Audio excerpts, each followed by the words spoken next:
We might start the webinar now. People are coming in. So, welcome everybody to this CDS Monash webinar.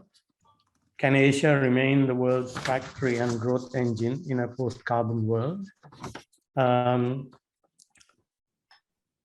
So we would like to begin by acknowledging the traditional custodians of the land on which our 4 Australian campuses stand and pay our respects to their elders past, present and emerging. Now the kind of motivation or rationale for this webinar came from the fact that, it's coping with and controlling climate change is the existential challenge facing humanity at the moment, assuming that we are not going to blow ourselves up in some nuclear explosion. This is the challenge that our generation, or the young generation in particular, faces. So this webinar is really central to the CDS mandate of research and engagement in the area of sustainability, because we can't even talk about the economic development part if we can't have sustainability. Now, debates both in Australia and globally have tended to focus on or highlight the costs of combating and finding paths to minimize costs of controlling climate change. It also lends itself, as we know well, in Australia particularly well, to scaremongering, particularly during election campaigns, to attack policies designed to reduce emissions and combat climate change. But surely a world of low emissions, low carbon, should be a nicer place to live. It must be a better world. It should be a place where we must be able to thrive. Now, Ross Garnaut is probably, to my knowledge, the first, really eminent analyst of climate change who has spent time in highlighting the opportunities in a post-carbon world for better economic growth and prosperity, rather than just highlight the costs of getting there. And so we thought that it'll be really good to extend that discussion, that approach, to Asia in particular, which, as we know, is the leader in global emissions at the moment. So the challenges there are great.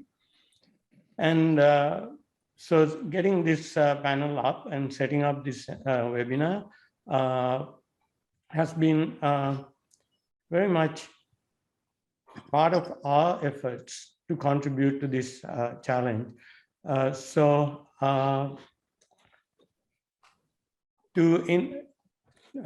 introduce the webinar and the webinar speakers, I want to invite Dr. Emilia Tjärnström.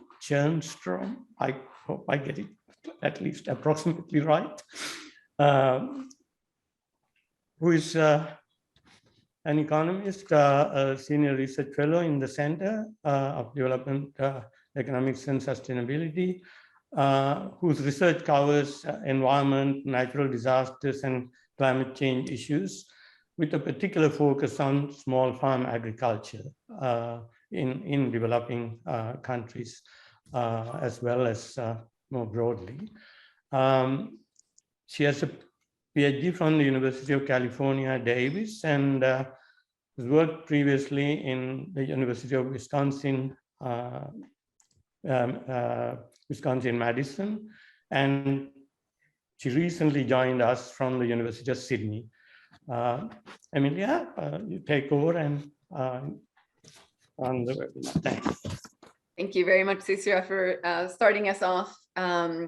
Yeah, so it's really a pleasure to be here and to have these wonderful speakers with us. Professor Ross Garnaut is, as someone who's worked in a public policy department, he's a wonderful example of a policy relevant economist, right? He's a leading thinker on climate and energy policy issues. And I think his career is sort of a great example to follow for those of us who want to make an impact beyond, publishing in academic journals, right? He's a former principal economic advisor to the Australian Prime Minister. He was the Australian ambassador to China. So through these experiences and many other senior positions in academia, government, private sector, he's accumulated a lot of expertise on Asian economies, on the Pacific, and he's made, as Cicera mentioned, these intriguing arguments that Australia could be a world leader in a post-carbon economy. And so today we're really looking forward to hearing his thoughts as they relate to Asia broadly writ. Of course, as we know, there's a lot of heterogeneity within Asia, and I think that's part of the reason that our panel as a whole is such an interesting panel, because we have a lot of different perspectives. So that brings me to the two other speakers, Amanda Mackenzie, who is the CEO of the Climate Council of Australia. She is one of the best known public commentators on the climate crisis in Australia, and she's been very influential within the climate policy space domestically. She's advised several Australian territories on renewable energy as part of expert panels, and has been sort of very involved and influential in numerous organizations within Australia. We also have with us Professor Navroz Dubash from the Center for Policy Research in New Delhi, India. He's a climate change scholar, policy advisor, and activist. So he's going to bring, I hope, the Southeast Asian perspective, sort of a perspective more on India. He's played a big role in international climate action and policy. He's played roles in the scientific advisory group of the UN Climate Action Summit. I was a coordinating lead author for the IPCC. He served on the committee for the long-term strategy for low carbon development for India, and is sort of very well known in that space. And so I think as a whole, we're going to have a really interesting set of perspectives on the issue. And I will hand the first word over to Professor Garnaut. Please take it away. Yeah. Thank you, Amelia. Thanks for that introduction. Asia is a very large part of the world's population, very large part of the world's economy. As the title of this session records, it's the manufacturing workshop of the world at the moment. It does that without being particularly richly endowed with the resources of the fossil energy world. The region as a whole is a very big net importer of fossil energy. It's relatively better endowed with renewable energy resources than carbon energy resources. So at the highest level of generality, there's no reason to think that its relative economic position should decline as we make the transition from dependence on fossil energy to dependence on renewable energy. The point's already been made that there's a remarkable diversity of relative endowments of renewable energy, zero emission energy potential across the region. We've got a good share in this region of the world's hydroelectric potential being developed very rapidly, especially in China, but mainland Southeast Asia, out of the Himalayas in South Asia.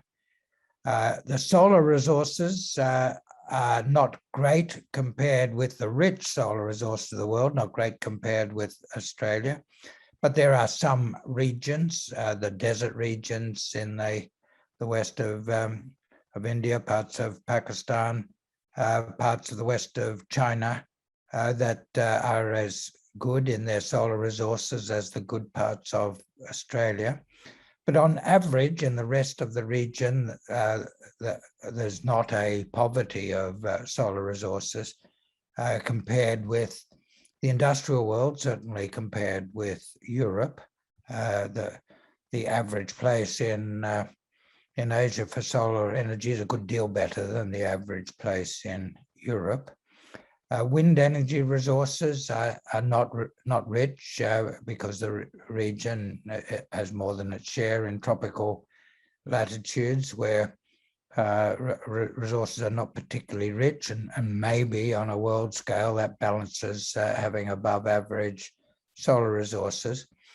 There are geothermal resources in places where the Australian tectonic plate bumps into the Asian plate, or the Pacific plates bump into the Asian plates, and that's parts of Indonesia, the Philippines, some smaller parts elsewhere in the region, quite rich geothermal resources. Some areas of rich tidal resources, nowhere better in the world, I imagine, than the Sunda Straits and some others. So overall, I think the generalization can be made that while resources vary greatly across the region, the region's relatively richer in a zero carbon world, richer for energy resources than in a world that depends on fossil energy. This region as the workshop of the world, also increasingly as a manufacturing innovator in the global manufacturing economy, has emerged as the main locus of supply of many of the capital goods that are essential for the energy transition. This is especially the case in Northeast Asia, China, Japan, and Korea. China's emerged as overwhelmingly the world's main source of competitive high-quality wind turbines and solar panels. The emergence of China in this role is actually a wonderful example of successful globalization. Now solar and wind energy in average locations are a good deal cheaper than fossil energy. We might never have known that was possible if the Europeans hadn't got right out in front at the beginning of this century and introduced huge incentives for installation of renewable energy. That created a market that entrepreneurs in China with background in electrical engineering accumulated through education in Australia. Overwhelmingly, the people who built the solar industry in China studied electrical engineering in Australia, and they were able to take advantage of the new markets in Europe created by climate policies. That gave them the scale that started bringing costs down until even in China, solar became a good deal cheaper than other forms of energy. So globalization has seen the emergence of Northeast Asia as the world's main locus of capital goods for the new economy. The same is true of zero emissions nuclear energy. The same is true of hydroelectric equipment, energy storage. In the case of storage, Korea has carved out a very big place in the world economy. Japanese corporate leaders involved in manufacturing, very prominent, and a good deal more than half of the new energy cars, the zero emissions, or potentially zero emissions, depending on the source of the electricity, cars using batteries or hydrogen are being made in Northeast Asia, with all of China, Korea, and Japan being prominent, China particularly prominent. Now, the way globalization has worked in Asia, the way development has worked in the last generation, The Northeast Asian economies remain competitive by putting out part of the supply chains to decentralized production elsewhere in Asia. And this began first with the very rapid increase in incomes in Japan during the 1970s, which led to a lot of Japanese enterprises drawing labor-intensive components from elsewhere in the region. Korea followed, China's doing that now, and this creates manufacturing opportunities right through the region. So if I can jump quickly to my conclusion, there's no reason to think that Asia's role won't be at least as large in the new manufacturing economy as in the old, with one qualification. It's a caution.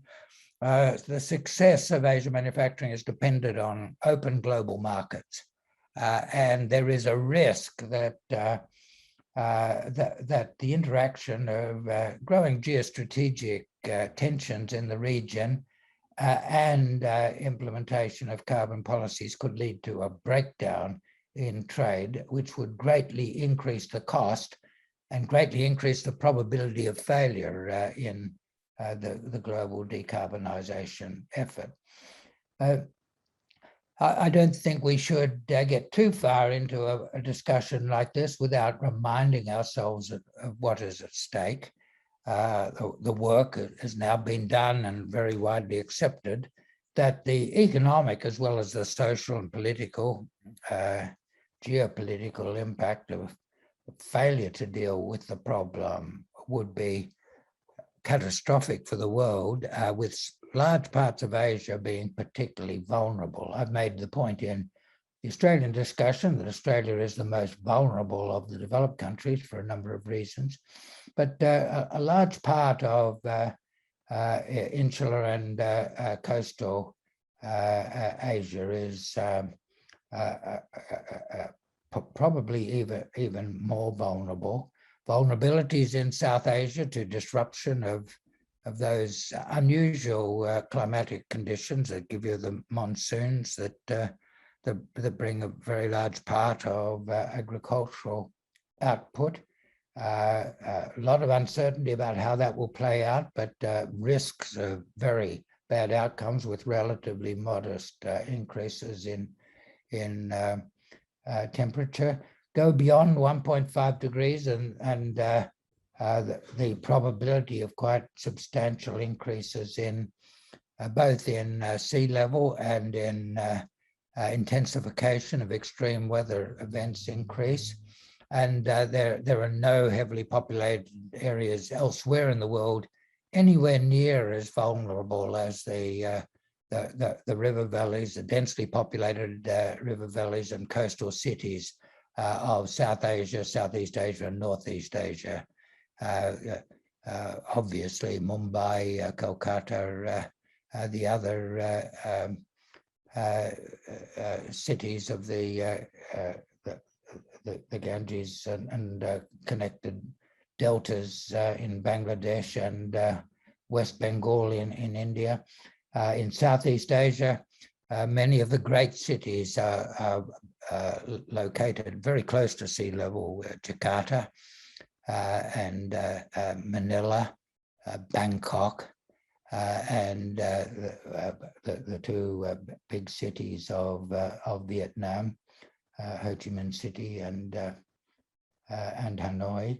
And then up the China coast, a very large part of modern industrial output is located on the river deltas, very vulnerable to relatively small increases in sea level, accompanied by intensification of cyclonic conditions in the south, the Pearl River Delta, the cities of Fujian, and then going up the coast, the Yangtze Delta, Shanghai, and surrounding areas, Tianjin, east of Beijing, extraordinarily vulnerable. China is vulnerable because so much of its population lives on the great rivers, the Yellow River, the Yangtze, others that have their origin in the steady snow melt from the Himalayas, which would be seriously disrupted.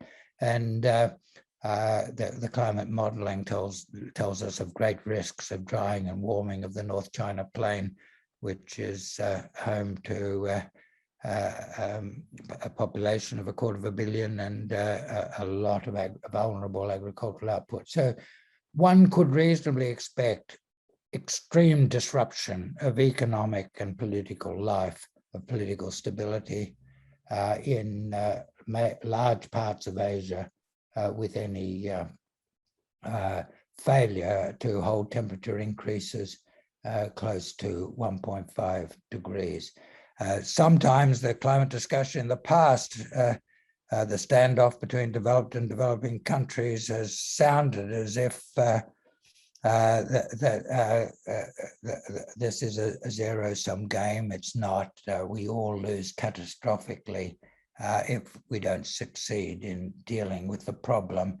Asia, like Australia, are disproportionately damaged by any failure. To hold temperature increases to 1.5 degrees, we're going to have zero net emissions for the world as a whole by 2050. We made a bit of progress in Glasgow. The atmospheric physicists who work on the big models, like Maudie Meinhausen at the University of Melbourne, who did a lot of the work for the IPCC on the global carbon budget, they're saying that the commitments that were recorded at Glasgow might hold temperature increases to around 2 degrees if they're all kept, still well above the 1.5 degrees, which is a safer level, although even with 1.5 degrees, another half degree above what we've had already would involve very large costs and disruption. At Glasgow, the developed countries all committed to net zero by 2050. There'd been one outlier, Australia, which had stayed outside the developed country consensus up until Glasgow, but Australia finally joined the rest. In the lead up to Glasgow, we had China and Russia committing themselves to zero net emissions by 2060, Indonesia as well. And very importantly, India, which had been reluctant to enter any commitment in the past, committed to zero emissions by 2070. Well, that's all very welcome progress, and it does help rule out the worst of the possibilities if we meet those goals, but still is well short of what's needed to avoid very seriously damaging outcomes.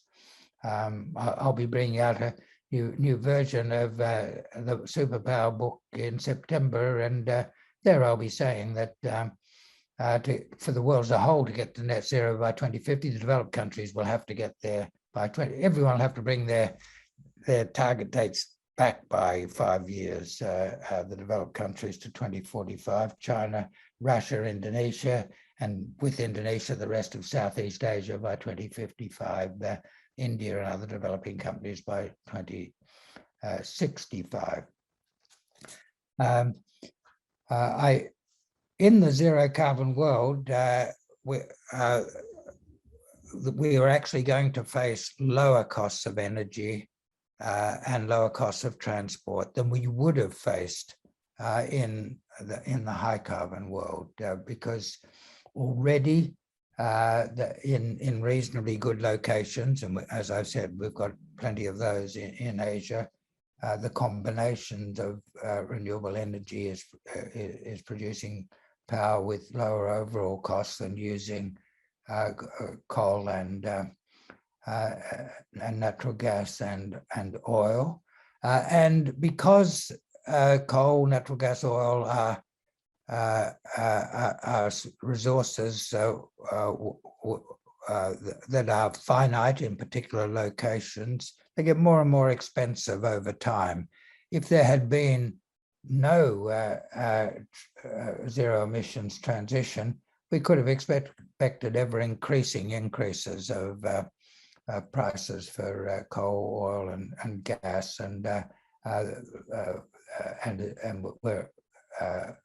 but already we're using enough renewable energy to take the edge off that. We'd be facing much higher costs if that transition wasn't happening.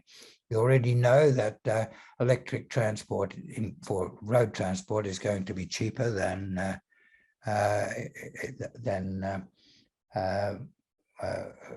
fossil energy-based transport, principally because the technology is simpler. So construction costs will be less.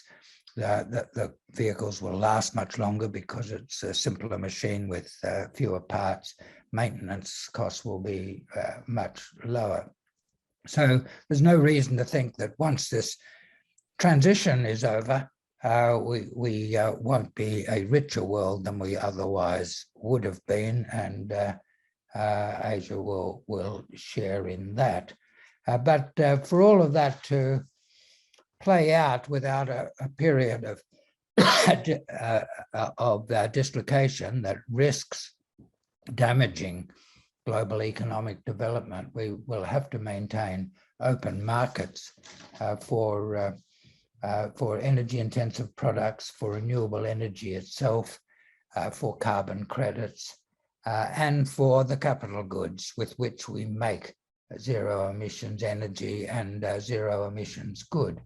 We'll need open markets across international borders for electricity, for zero emissions hydrogen carriers like ammonia, for energy-intensive goods, for both well, that's the goods that use a lot of energy.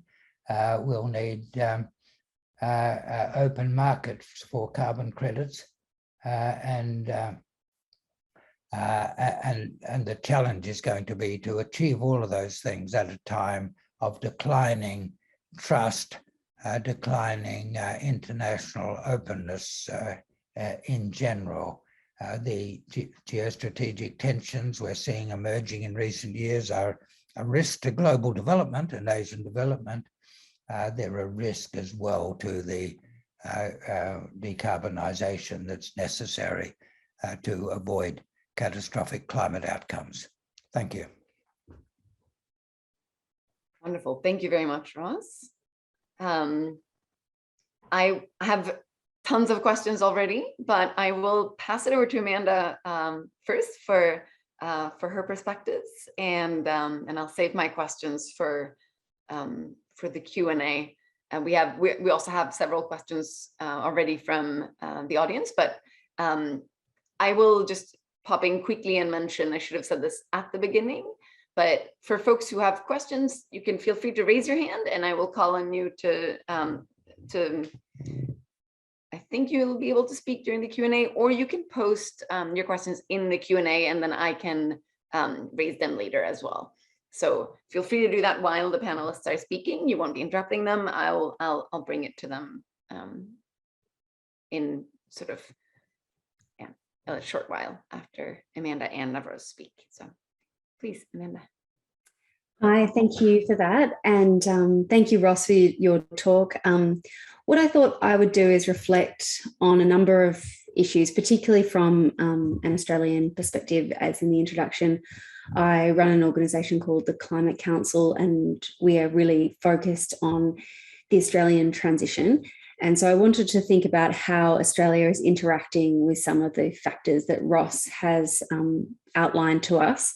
But just to reinforce, firstly, a point that Ross made clearly, which is that Asia is at the epicenter of the climate crisis.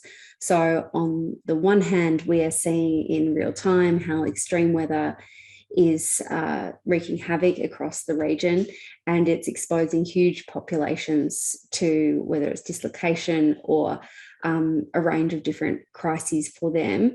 And often it's communities with little opportunity for resilience. So you've probably seen in the news this week, India experiencing 60-degree days in some parts of India through torrid heat waves. And this is an experience in many parts of northern India, the longer, hotter, more frequent heat waves that have been causing numerous deaths. And this is what we can expect to see more of. It's very famous, obviously, the impact in the Pacific of sea level rise. Bangladesh, and Ross mentioned a number of very large cities. Often in those large cities, the areas where many of the poorest people live are in vulnerable areas that can be flooded easily. For instance, often the poorest people within a city will live in the area that are most exposed when an extreme weather event does come. And then obviously those people have the least resilience in terms of being able to cope with that extreme weather event. So many of those big cities are exposed, and the people who are exposed in them have little capacity to adapt. Sea level rise is a big issue right across the region, and close to Australia, the Pacific, it's been one of the top issues at international negotiations, etc. It's an existential challenge for many communities. Another issue for the region is reefs. Many of the tropical reefs right across the region, including in Australia, are experiencing mass bleaching events. We're experiencing one on the Great Barrier Reef right now. These extreme underwater heat waves are happening more frequently, they're hotter, and reefs do not have the time in between those bleaching events to recover. And reefs facilitate fisheries. They're often the breeding grounds for fish, and they help supply fisheries in very diverse places around the world, but particularly Southeast Asia is highly dependent on reefs for both their fisheries and their tourism. So Asia is very exposed, and as I said, huge populations that are at risk. And as Ross has said, when you get into some of the temperature thresholds that for many decades scientists have said we should do our very best to avoid, we're getting very close to those temperature thresholds now. And I think it's most realistic to assume that we will see quite extreme disruptions, and some of that will happen in the Asia Pacific region, and Asia will be highly vulnerable. On the flip side, Asia being at that epicenter, I think as the factory and the growth engine, there's huge capacity to drive solutions. Many, and Ross has gone into some of this already, but many countries across Asia have put in place a range of different solutions, national targets. Singapore, Vietnam, Cambodia, Laos have got national green growth plans. So there is a lot happening across Asia already, both from an industry perspective, a government and policy perspective, and also from a community perspective. And I think it is likely that Asia continues to be the world's factory and growth engine. And reflecting on, well, what does that mean for Australia as the sort of second reflection for me? Asia's highly vulnerable, got a lot of capacity to drive solutions. Well, what is Australia's role? We have critical minerals. We have a lot of lithium. We are the largest exporter of lithium in the world, and a number of critical minerals, including rare earth elements, are significant for Australia as well. These are used in many different types of renewable energy technology, whether it's electric vehicles or batteries or wind turbines, the magnets in wind turbines. So this is an area where Australia could certainly be thinking about expanding our mining to be at the base of the supply chain, if you like, for Asia's growth factory. But I think it's also not just about thinking of, what's in the ground, but also how can we think more broadly. And Ross, you obviously go into this in the Australia's a Superpower book. We can further capitalise on our competitive advantage to produce cheap renewable energy. We're the sunniest country in the world. We're one of the windiest. We've got huge amounts of space, which not all other countries have access to. And so we could be exporting zero carbon electricity directly to other countries, or also in other forms like hydrogen, for instance.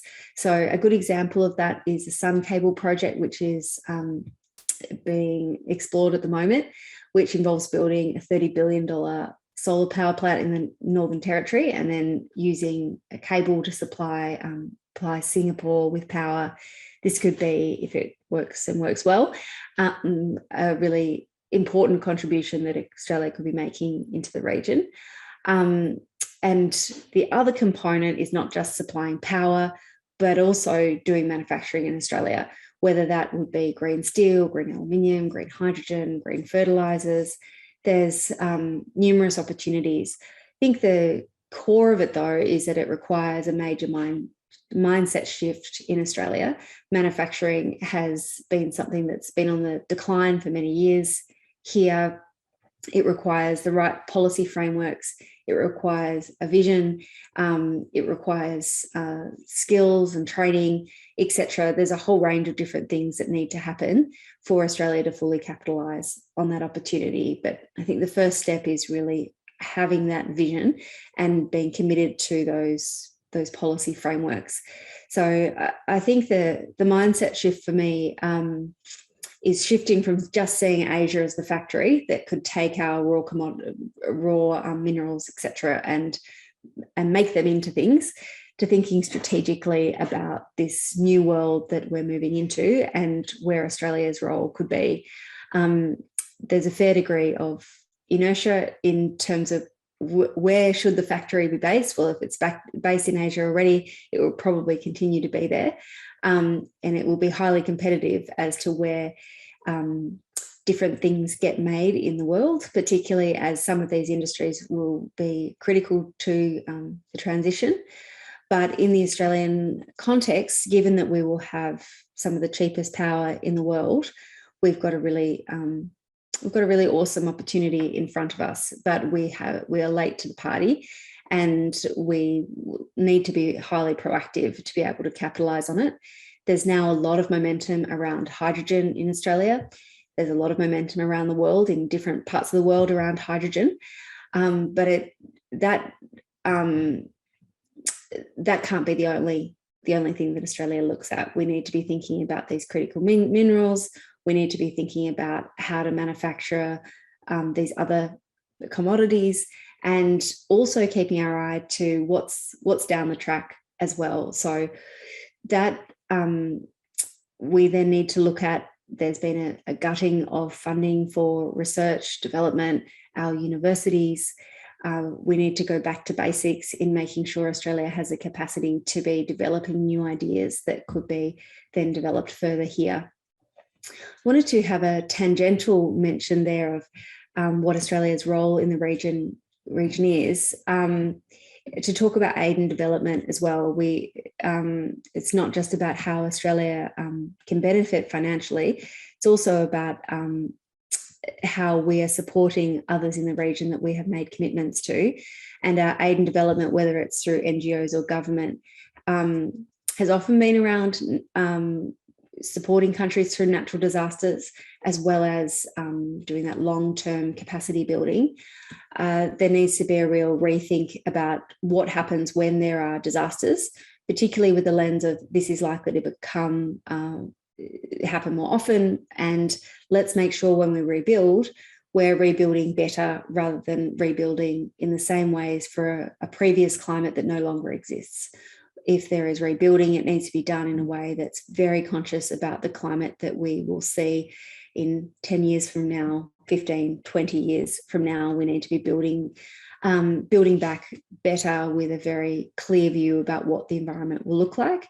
And for areas, for instance, that are very coastal, is it the right place to continue to build back in?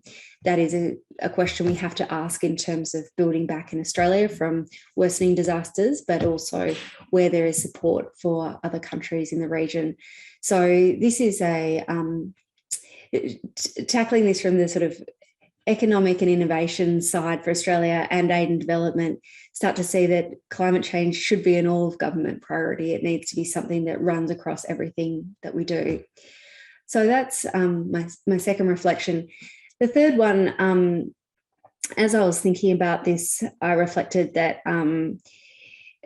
I was thinking about how Western countries need to be very careful in our assumptions around Asia. I think there's obviously a lot of diversity between countries, within countries, and there's not a linear path. And often the narrative, particularly around China in the Australian context, is, China's not doing enough, so we as Australia should do less or do nothing. And there will always be a process with every country around the world of a non-linear path where there are ups and downs, there's starts and stops, there's some successes, there's some mistakes. And we need a resilient narrative that says Australia must act regardless of what's happening anywhere else, because this is a security, economic, well-being imperative for Australia. And when we look to Asia, we need to look at it from a perspective of what we can learn, not just as here's the example today of the country that's not acting. Let's use that as an excuse. I also think that there's a risk of how the conversations proceeding in Australia on China, and it's obviously there's been some very inflammatory language here around how Australia should be interacting with China and what level of threat China poses to Australia into the future. And it reminded me, as I was thinking of this forum, of a leadership forum I went to in Hawaii about 5 years ago. And it was at the East-West Study Center, which is an institution created by the US Congress 60 years ago to foster cooperation between the US and the Asia Pacific. They do lots of great work. And I remember going to a forum at Pearl Harbor with a whole range of government, military, academic speakers, and we consistently heard its range of assumptions about China's intentions to territorially expand. And none of the speakers spoke a Chinese language, were educated in China, had spent any real time in China. And what I was really floored by was that there was this consistent set of assumptions. And I was there with a delegation of people from all over the Asia Pacific. And it was very confronting for the China. I was a youth delegate at the time, and the Chinese delegate found it very confronting to hear this set of assumptions. And, you know, not saying that there might not be some well-founded principles to certain people's perspectives, but sometimes things can become a self-fulfilling prophecy. So if Australia continues to have such adversarial language when we are at a time which requires extreme cooperation, the way that we tackle a climate crisis, which is such a deeply global issue, is using all of our diplomatic means to be as cooperative as possible, to work together to tackle our collective challenge. So I think at this time, more than any other time, the inflammatory language is very unhelpful. So the final reflection I just thought I'm sort of leading into already is just to, I think, as we think about Asia as the factory and of sort of this global transition, being very cognizant of the intersection between the climate change imperative with foreign policy, security, environment, development, as a range of new commodities are become in high demand. We're already seeing this with solar panels, for instance. There is a whole associated set of local waste and pollution challenges. There's human rights challenges. There's a whole range of different things that we need to be aware of. So the solution to climate change can't just be substituting a whole range of current products for a whole range of other products. We also do need to deal with the level of consumption, particularly from people in the West who consume at a higher level than anyone else, or the wealthiest people in the world that consume at a higher level than anyone else. If we just solve the climate crisis by mere substitution, that's not enough. We need to be genuinely thinking about how we change the way we do things. What is a reasonable degree of consumption? Because otherwise we will land ourselves in a range, we'll still have some of the same problems that we have now. And I can imagine, as you know, Australia is looking at, you know, ramping up lithium mining and critical minerals. Within our context, we'll have a whole range of environmental issues associated with those. So we need to, as we move into these new areas, learn the lessons from the mistakes that we've made in the past, in terms of being able to do those things as sustainably as possible, and remembering that we only have one planet, and as much as we can create that circular economy the better. So I might just end those few thoughts there and pass back. Thanks, Amanda. Yeah, great. Really interesting, several really interesting points. And again, I have questions, but I'll let Nevros speak first. And then we also have a few questions from the audience already. So yeah, thanks. Thank you so much, Emilia, and I'm really very glad to be part of this panel. I've already gained a lot from listening to Ross Garnaut and Amanda McKenzie. I thought I might bring to this conversation 3 or 4 sort of high-level points, and let me just kind of spell them out a little bit, foreshadow them a little bit. The first is the extent to which the opportunity narrative has really taken hold. I think it's clearly an important narrative, and it's worth unpacking whether it's taken hold. The second is to unpack this kind of Asia heterogeneity story. So I'll talk most about India, but talk about sort of the conditions perhaps on which the ability to realize this opportunity story might depend. What are some of those factors?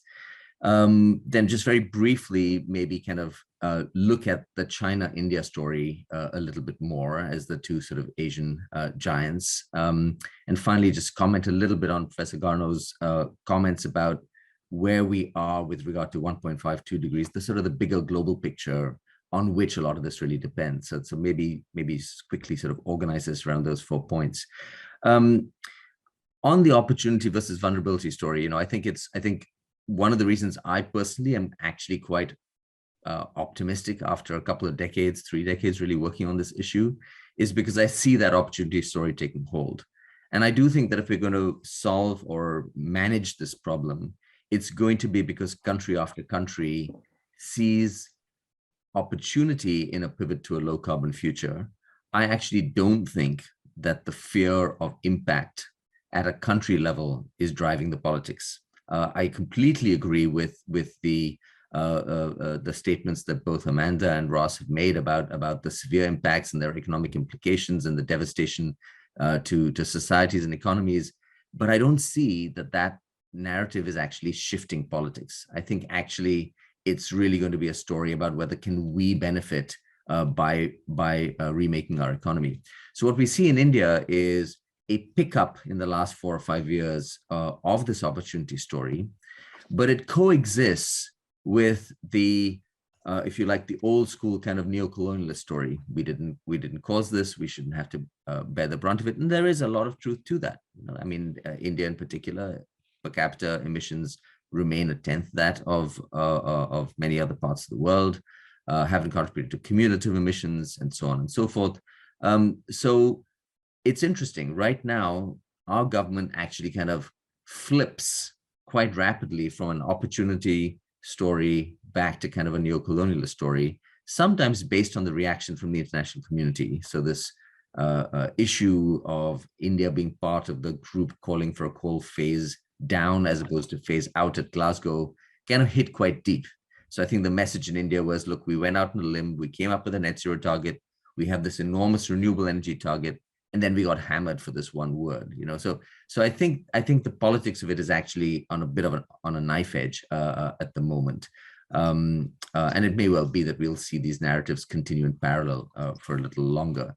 So the opportunity story is alive. There are things that are being done in India to act on it, but it's not like it's entirely secure or robust as a way in which India is thinking about its climate future. So what then would it depend on? This ability to seize this opportunity. And again, I think there's sort of a set of factors that apply differentially across different Asian economies. So one of the big advantages, of course, that and that advantage gets bigger the poorer you are, ironically, is that we haven't locked into our infrastructure yet, right? So India in particular has a chance to lock into a low carbon and more resilient future. So I think it's true that the coastal cities of India are deeply vulnerable, but it's also true that urban areas, both sort of first tier and second tier areas, are rapidly growing.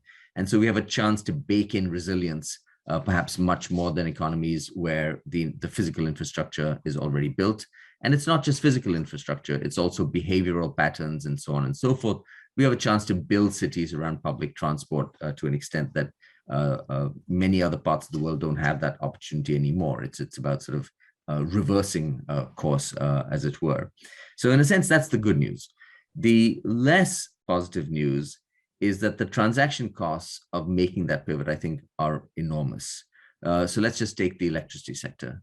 India is trying to build a 21st century electricity sector around renewable energy while we're still grappling with 20th century problems of the lights not coming on time, huge problems of non-payment, vast numbers of consumers unmetered and used to high levels of consumption subsidy.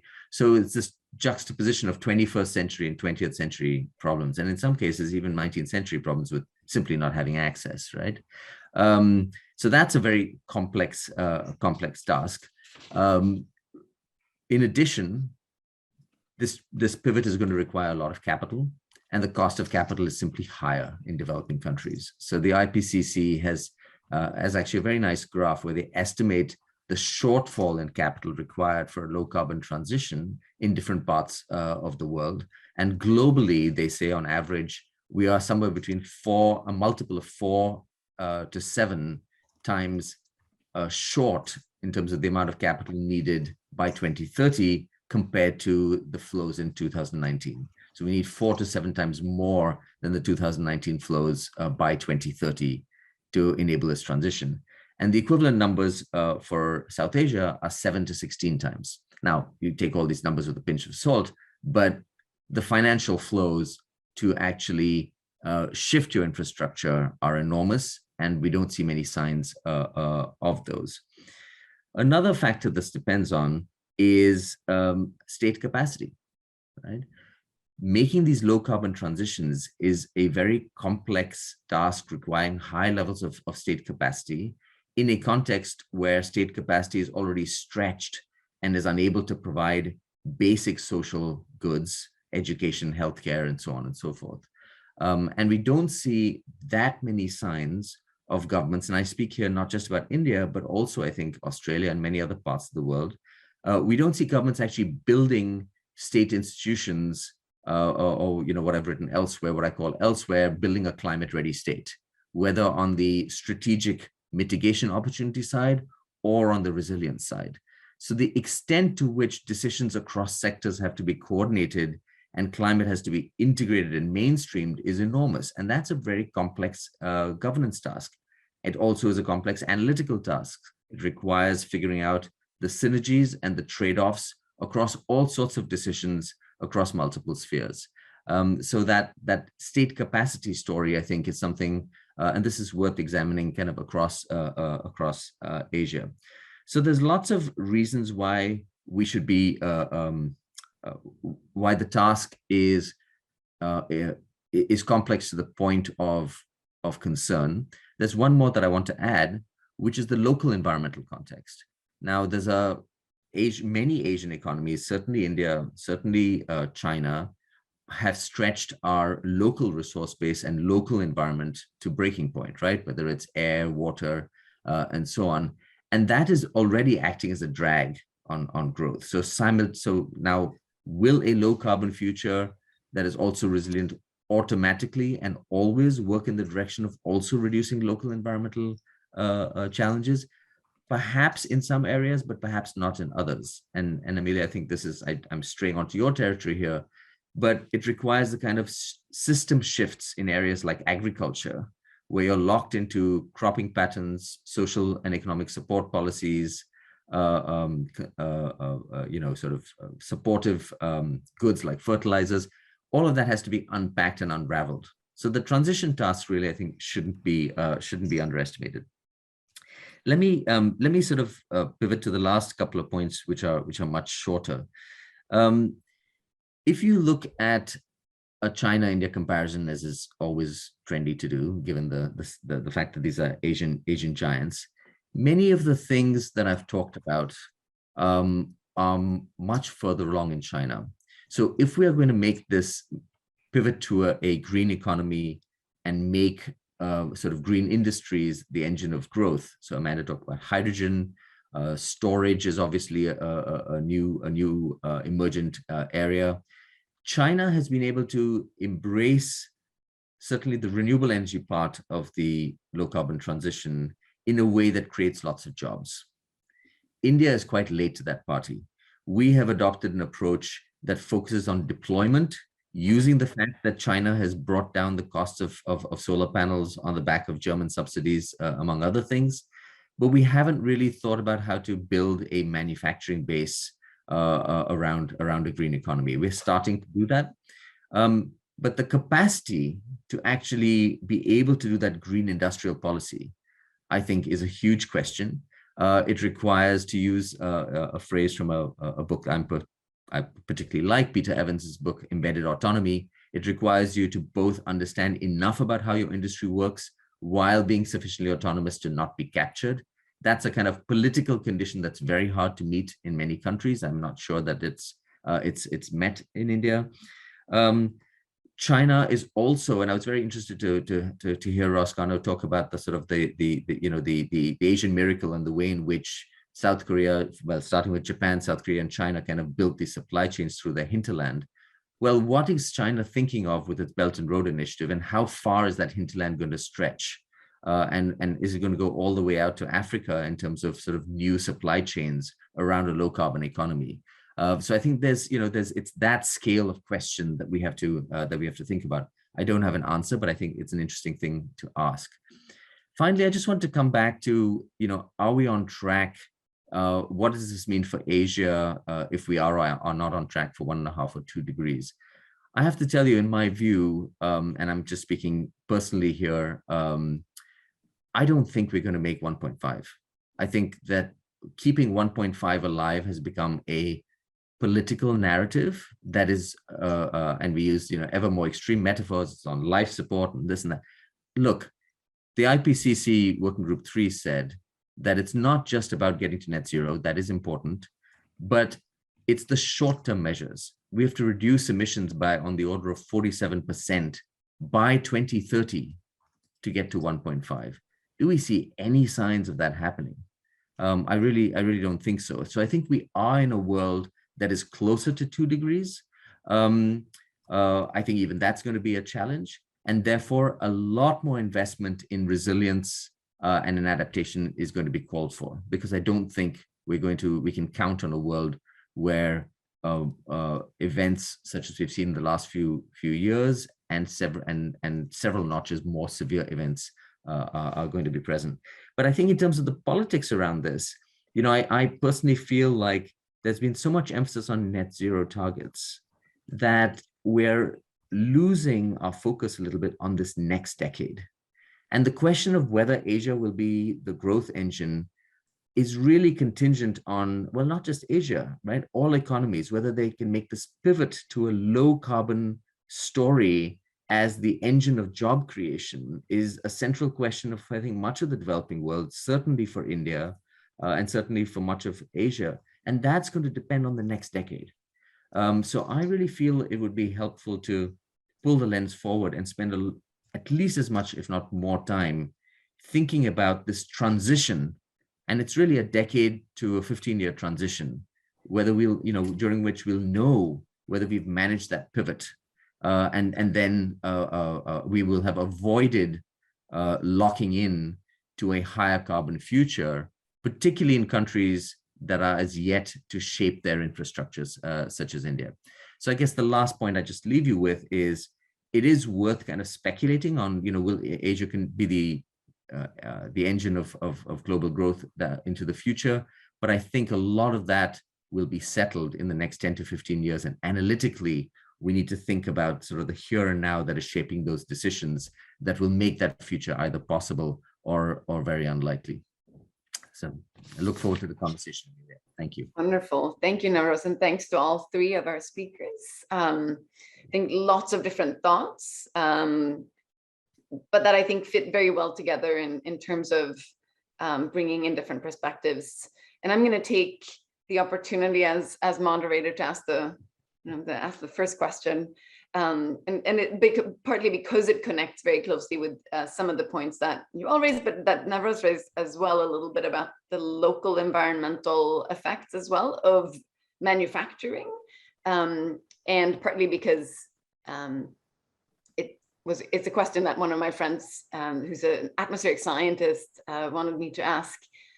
In a lot of ways, development has been, and growth, right? It's been really closely linked to other environmental, it's not as though carbon is the only emission that manufacturing comes with and that other forms of production bring along, right? And so air pollution for Asia in particular has been a really important side effect of growth, of manufacturing, of being the growth engine for the world. And so do any of you have thoughts about how the region or the world as a whole can kind of decouple the link between economic growth and poor air quality, while at the same time transitioning to a greener growth path in general, decarbonization?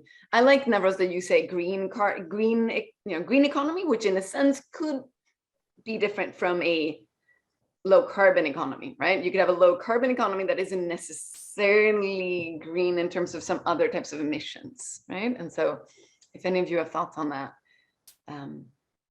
maybe Navros in particular, since India is the worst on, some of the worst air quality in the world, or anyone else, feel free to jump in. Well, maybe I'll pick up the invitation, Emilia, but at least briefly. So I think I think we have to avoid a kind of a lazy assumption that everything we do for climate change is also good for air pollution. I mean, the science of this is very complex, and in fact, if you decrease aerosols, you actually can lead to a temporary spike, and it can actually exacerbate the warming problem, because aerosols actually lead to cooling. But obviously, if you take your power plants and you over time, move to reliance on renewable energy, then you are actually massively contributing to the problem. But at least it's rather contributing to the solution. But at least in India, the industrial emissions and the power emissions are only a small fraction of the, not a small, it's a substantial fraction, but it's less than a quarter really of the air pollution problem. It's also crop burning and various other things. I think the broader point I would make is the real challenge for a complex, well, all countries are complex, but for a country like India is figuring out how you layer on this enormously complex additional challenge, given that we're doing an indifferent job at best with the basic task of figuring out how to alleviate poverty and sustain our populations and create jobs. Sure. Yeah. So it is getting really quite overwhelming, and there's limits to which one can actually transport solutions across countries. Let me make just one final point. I can see Ross wants to come in.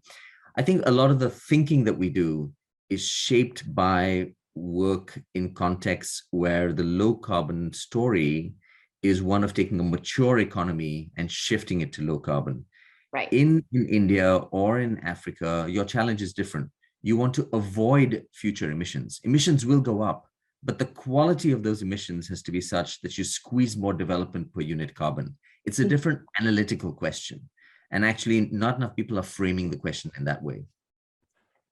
Right. Yeah, no, I like that. That's a nice summary of it, I think, of sort of the carbon efficient growth, if you will. Ross, please go ahead. Yes, maybe on the relationship between reduction in carbon and other environmental problems. In the countries that are now rich in Asia, we went through periods of horrific general environmental problems that had lower priority than rising incomes when countries were poor. But thresholds were reached in countries with democratic political systems and authoritarian political systems. Thresholds of per capita income living standards were reached, in which curing the environmental problems came to have much greater priority. I did my first work in Japan in '69, from Kunitachi, Hitotsubashi University.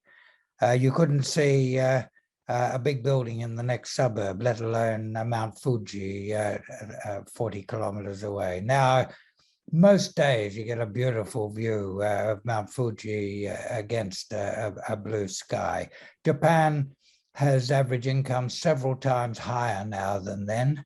Total GDP several times higher. It's completely changed the relationship between environmental damage and economic growth.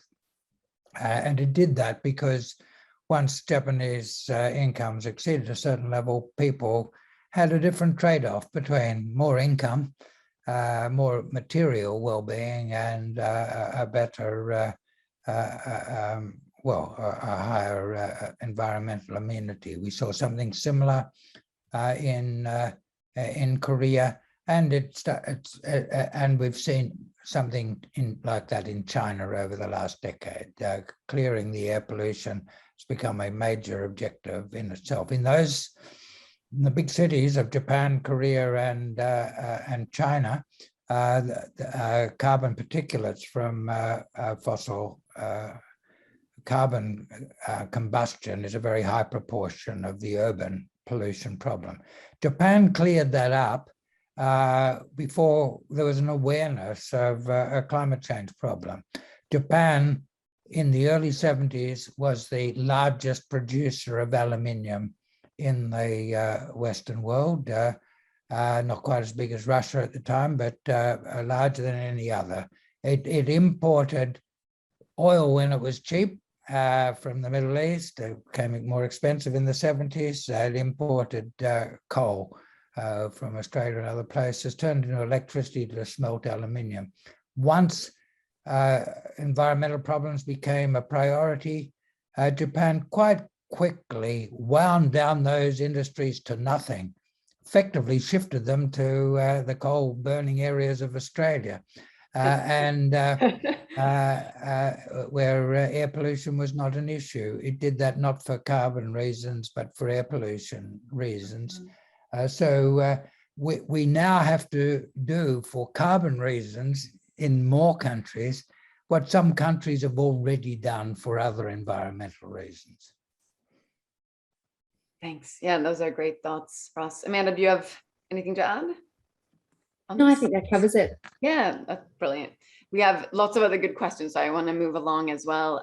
One from Rajesh, which really I think ties in nicely with the need for cooperation and collaboration in the region and globally, but this is something that Ross touched upon related to sort of rising geopolitical tensions, right? But in general, there's a huge coordination problem. We all know that. And so he's asking if, so manufacture of green technologies equipment for solar panels, wind turbines, EVs, and battery storage would need assured supplies of some critical raw materials whose supplies are highly concentrated in some countries. COVID-19 and changing geopolitics have dented the supply chains. And so intensive regional cooperation might be required among like-minded Asian countries. And so is there a way that Australia and India can take a lead in establishing, for example, an Asian critical minerals consortium? I could also think of things similar to what we've seen really successfully for vaccines now, right? With advanced commitments for vaccines working. I'll have a shot if you like. I think that's very important. I didn't. Amanda talked about Australia as a supplier of low carbon processed minerals.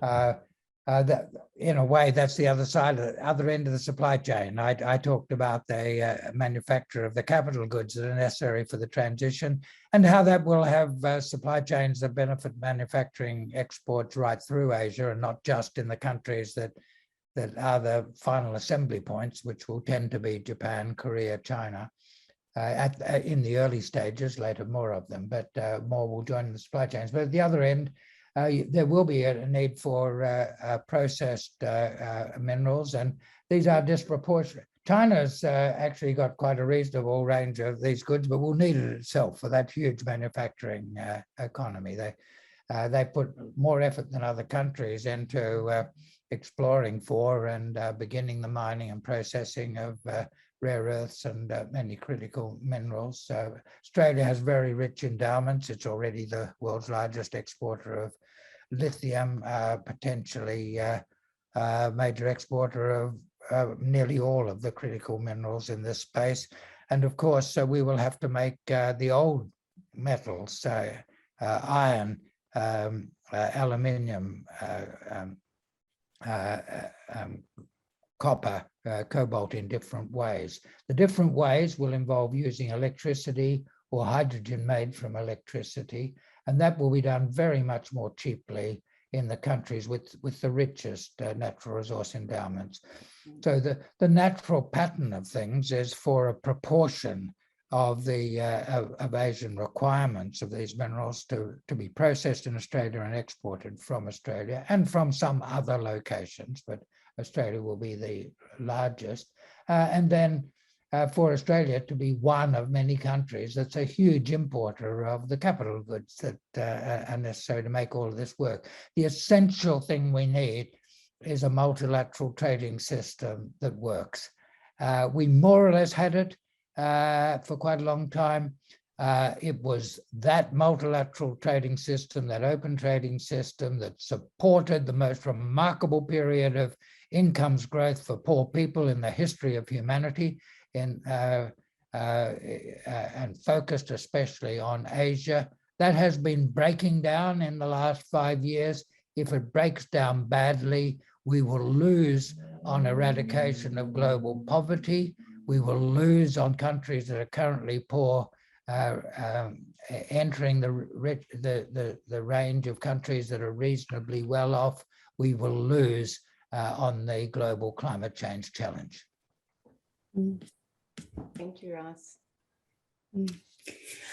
Yes, to reiterate what Ross has said, I think there is this amazing opportunity for countries like Australia in terms of changing around what we have done in the past, which has just been supplying minerals, to actually doing the next steps in the supply chain prior to then exporting batteries, for instance. So but that is a big mindset change in the Australian scenario. I think that sort of consortium idea is a great one. As Ross said, there is a range of ways in which how countries are working together is getting challenged globally. So the more that we can foster working together, whether it's economically or in other ways, the better. And the diversity of where critical minerals will come from will be important in the transition. Yeah, thanks. I think both of you touched upon this, and we do have a question from John as well, related specifically to these minerals. And I'm not an expert on this at all, so you'll let me know. But he's mentioning that he's asking if what your thoughts are on the sort of apparent shortage. Apparently, the commodities brokers have said that there's a shortage of the critical minerals like lithium and cobalt. Needed for net zero by 2050. And so, of course, they're needed for batteries and distribution networks. But he's wondering if there is a shortage. This is a contemporary and a long-term challenge. So it's not just a challenge that we're looking at for 2050. In terms of the current supply chains, one of the issues for electric vehicles is going to be getting enough lithium. So it's not that it's not on the ground. You can get it out of the ground, but there's a whole lot of that.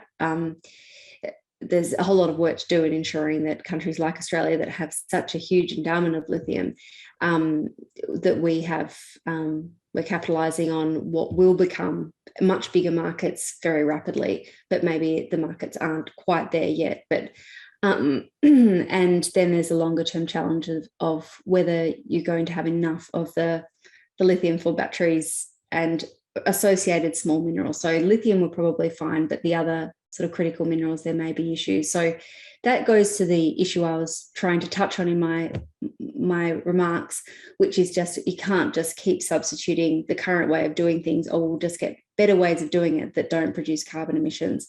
There is also a consumption issue here as well, that if everyone in the world lived like the average person in the West and the same level of consumption, that's not sustainable for our planet, not just from a climate perspective, but from all of these other perspectives as well, whether it's peak soil or peak all of the other things that get mentioned. So we need to, in tackling climate change, also there's a cultural aspect of what is the how do we live, and what is the expectation of all of us on how we live and how much we consume.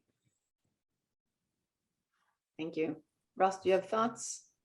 Yes, a huge increase in supply of a wide range of minerals required. The International Energy Agency came up with estimates, and it's around 7-fold increase in a range of minerals and metals over the next decade or so. That's actually not very large once everyone realizes that that's the way things are going, and the markets start providing the incentives. Australia went from having no aluminium production except a tiny smelter down in Bell Bay in Tasmania to being the world's biggest exporter in a decade. The same decade in which Japan wound down its aluminium smelting to nothing. These changes can all happen in the required timeframes. There will be high prices for a while for some of these commodities, but those high prices are what will encourage the expanded production.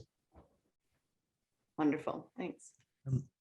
Amelia, if I might just jump in. So I actually don't have much to add on the minerals supply. I think Professor Carnot has more or less covered that, and it's really the question of whether the supply will pick up in response to the clear demand signals. I just wonder if I could, slightly changing the topic or picking up on the point that Amanda made at the end of her intervention about the demand side. And I'm not sure that this will necessarily be a solution in a sense to the minerals issue. But I do think that when we talk about our climate future, instead of just thinking about the fact that we are going to be making stuff differently and we're going to be using energy sourced from different sources to do that, we have to think really hard about the demand side of the equation. And this is a very clear message actually out of this recent IPCC Working Group 3 report, which for the first time had a chapter on demand. And essentially what it says is that both in this process of locking in infrastructure, urban systems, and so on and so forth, as well as in terms of behavioral change, which has to be spurred by infrastructure change and financial incentives, you can actually get a really long way towards a more modest kind of reliance on carbon. So actively thinking about what, and part of that shift is, it's a well-known sort of story in the demand side, which is the shift to thinking about consumption of services rather than consumption of energy. You care about the ultimate service you're getting, not about the energy used to get that service. So thinking about mobility instead of cars and so on. So I think that's actually a really big part of the overall climate story. It's not directly linked back to the center of gravity of our conversation today, which is about sort of jobs and a new industrial economy. But I think it's a really important piece that we shouldn't forget about. Yeah, thanks. Yeah, these are great thoughts. We have a question from Gaurav, who can also, I think, speak for himself. Yeah, I mean, because thanks for the opportunity, because my question was not well formulated, so I was hesitant to typing something out, which could go on and on for a long time. But mainly, I just wanted to pick up on Navro's a couple of points that you made. I think I totally get the idea that that if this transition is going to take place in Asia and in countries like India and all, it is the opportunity side of things that's gonna make it happen. But having pointed that out, you also pointed out some which we thought was some minor roadblocks, but they seem to be pretty major roadblocks to securing that opportunity. I mean, state capacity cannot be exported. And there are really limits to that. I mean, certainly countries like India, I mean, it seems to be going backwards in many ways. And the issue of the local environmental context and local economic policy context. Agriculture is an example, but there are many other similar examples. And the politics of that, which is, we saw the farmers' agitation in India not so long ago, which really pulled and one can debate about that in the pros and the positives and negatives of that whole movement. The issue of capital also as well. I mean, I think, it's can the private sector pull it off, even with the openness that Ross talked about, even if, the trade, the markets for goods and capital are relatively open, is that seems like a big challenge as well. So, on greater reflection, it seems to me that, I think the countries that will be able to actually, seize on this opportunity. It's not clear how many candidates there really are in Asia. And in some ways, it seems China seems to be the best place to forge ahead. But I just wanted, people's thoughts on that. So I'll stop here. Thanks, Gaurav. Anyone keen to pick up the... The private sector can carry a very big load, can do things very quickly and very on a huge scale, and we've seen that with vaccines. And resources sector in Australia does need the right policy framework, and it needs the equivalent of a price on carbon. Otherwise, and it needs support for innovation. Need support for innovation in each country, because the pioneer learns new things and everyone benefits from in each country. It's not just the development of the technology, but the application of the technology that brings external benefits. So you need the right policy framework.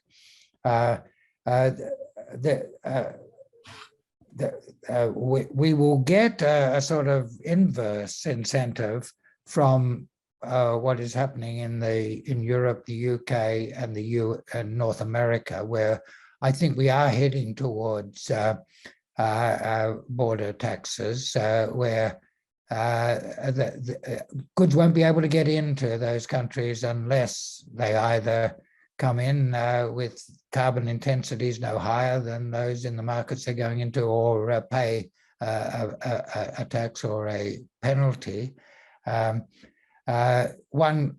All of that could become protectionist and damaging to global development, or it actually could become part of the incentive system to make it all happen. If we have widely accepted targets, not quite as severe, not quite as early for zero net emissions in developing as developed countries, so that if a developing country does better than its target, it can export surplus credits. So that will become a very powerful mechanism. So briefly, the private sector can do this. The amounts of capital involved are not large compared with the availability of capital in the modern global economy, but you do need to have the right incentive structure, the right market structure. Wonderful. I can jump in there too with a couple of additional thoughts. As Ross said, you need to have the policy framework right. When we've looked at where emissions have declined in Australia, it's where you've got the right policy framework, but then you've got the economics matching it at the same time. So there's an economic incentive plus the right policy settings, and you go in the direction that you've hoped. I think when you look at these challenges, as the person that put the question articulated, it seems extremely difficult. And I think you could look at the climate challenge from lots of different ways, and you'd probably give up if you didn't have to solve it because it looks so vexed. But I think if we look back on the last sort of 15 years and how much has changed, just the scale of change is so immense. And, you know, governments didn't get all the policy settings right. Certainly, there was lots of debate. There was lots of things that went awry. There were mistakes made, etc. But the scale in the rapid drop in cost of solar, wind, batteries that's led to such huge scale in those technologies and expectation of continued scale, the decline of coal, etc. There's so many ways in which the climate challenge is being, we're just in such a different place than we were 15 years ago. We're not far enough down the track. But if you think about social and technological change, these things can take a lot longer than the time that we've had. So I think there is actually an impressive record of change when you look backwards, and hopefully that only continues to scale even faster. Thanks. Yeah, Navraz, please. Yes, thanks. I just want to come in briefly. I realize we're running out of time, but I think one of the spirit, as I understand it, of Gaurav's question was, how feasible is this for how many countries, this kind of green industrial policy approach and this pivot? And I think it's a really good question. I think the conditions are actually quite stringent under which countries can make this work. They probably don't exist in that many countries. And I fear a little bit that there's a trade-off here in trying to make this happen in context of capacity shortfall, scarce capital, and so on and so forth. There may be a lot of I don't want to use the word unholy alliances, but questionable alliances with large capital, where they are kind of unleashed to bring about the transformations at scale and are supported with the full power of the state. And then the question becomes, to what extent are the distributional implications of that sort of bargain? What are those distribution implications? Will the largesse of a rapid green transition on the back of large private capital in close alliance with states, what will that mean for the broader welfare implications of that shift? Will the state be able to actually kind of take the reins back? I think it's an open question. The state and the population, maybe more importantly in some countries, right? Thank you. Yeah, those are really, I think, very sharp and sort of provocative thoughts. I do want to maybe, as the last question, pass it to Fahmida, who's been patiently had her hand raised. And so we'll open it up to one last question before we close it for the day. Hello, thank you so much, Amela, and everyone speaking out there. I really enjoyed all the conversation, and it is really a truth that when there is a high environmental degradation, there is a high economic growth, and that economy has high power of resilience. So we can take the example of China in terms of COVID-19. So you know that they cope really well, and China's economy is mostly based on coal. So that's why my question is that if will Asia remain the world factory after maybe zero carbon or zero carbon emission? Is it possible? Because if I take the example of another country, Pakistan, it has 28% of the world coal. And most of the countries in South Asia are, that not capable of having these expensive renewable energy sources or other sources. So, but for the world, Asia, specifically South Asia, China, India, and all these countries are major source of the supply chain. So don't you think that this will hurt the supply chain in future, and also this will hurt the economy of this region in terms of resilience.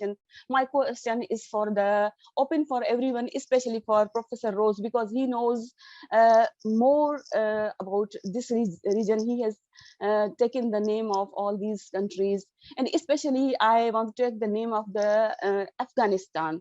Afghanistan is rich in resources, in lithium thing. So how can we ignore all these issues, all these things?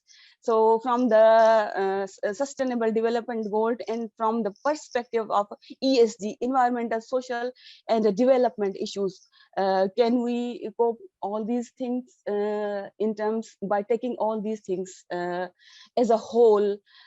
My question is open to anyone, but especially Professor Rose, I would like to give put light on all these issues. Thank you very much, Fahmida. Yes, Please go ahead. thanks, Fahmida. Asia as a whole does not have abundant fossil carbon resources. It's a very large net importer of fossil carbon. A few countries, Indonesia for coal, a couple of countries for oil and gas are net exporters, but the region as a whole is a very large net importer. If it were not for the energy transition that's already happened, the sort of prices we're seeing for coal and oil and gas at the moment, exacerbated by the war in Ukraine, would be here with us all the time and rising. And that would be a huge threat to development in most of Asia. The energy transition we're having to make removes that threat and opens the path to the countries that have not yet achieved reasonable standards of living joining the higher income parts of the world. So I really don't think that is a problem. Wonderful. And I think that's a nice optimistic and sort of optimistic summary thought to end on. So thank you very much for that, Ross, and thanks to Amanda and Navroz as well for the really insightful thoughts throughout the webinar. And thank you for taking the time to be here. I certainly learned a lot, and I think we are all really grateful for your presence, for the conversation, and hope to run into you again in Melbourne or elsewhere. Okay. Thanks, Amelia. Thank you all so much. Wonderful. Thank you.